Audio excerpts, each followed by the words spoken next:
झकात देने वाले का घर खुद भरा जकुआ दीने वाले का घर खोद भर गया। रमजान का 20वां रोजा था। बाजार में भीड़ थी, हर तरफ खरीदारी हो रही थी। हारिस अपनी दुकान पर बैठा हिसाब लगा रहा था। साल भर की कमाई का हिसाब मुकम्मल हो चुका था। उसने आहिस्ता से कहा, इस साल झकात काफी बनती है। दिल में एक ख्याल आया, अगर थोड़ा कम निकाल लूं तो क्या होगा? कारोबार वैसे ही कमजोर चल रहा है। उसी वक्त उसकी नजर सामने लगी आयत पर पड़ी, और जो तुम अल्लाह की राह में खर्च करोगे वह तुम्हें लौटा दिया जाएगा। वह खामोश हो गया। शाम को घर आया। बीवी ने कहा, हारिस, इस बार थोड़ा बचा लेते हैं, हालात वैसे ही कमजोर हैं। हारिस ने गहरी सांस ली। नहीं, जो फर्ज है वो पूरा होगा।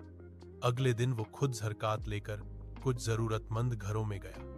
एक घर में बूढ़ी मां बैठी थी। घर में खाली बर्तन पड़े थे। हारिस ने लिफाफा उनके हाथ में दिया। बूढ़ी औरत की आंखों में आंसू आ गए। बेटा, मैं कल रात से दुआ कर रही थी कि अल्लाह किसी को भेज दे। हारिस का दिल हिल गया। वह खामोशी से वापस आ गया। दिल में सुकून था, मगर कारोबार की फिक्र भी थी। 2 दिन बाद अचानक उसकी दुकान पर एक नया ग्राहक आया। उसने बड़ी मात्रा में सामान खरीदा। फिर अगले दिन फिर आया। फिर अपने दोस्तों को भी ले आया।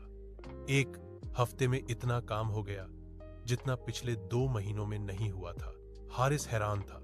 इसी दौरान एक पुराना कर्ज जो वह भूल चुका था, अचानक वापस मिल गया। घर में बरकत महसूस होने लगी। राशन जल्दी खत्म नहीं होता था।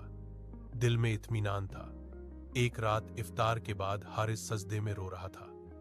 या अल्लाह, मैंने सोचा था देने से कम हो जाएगा, मगर तूने तो और बढ़ा दिया।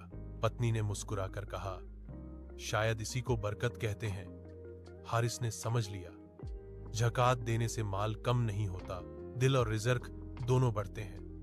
रमजान खत्म हुआ, मगर उसके घर की खुशहाली बाकरी रही।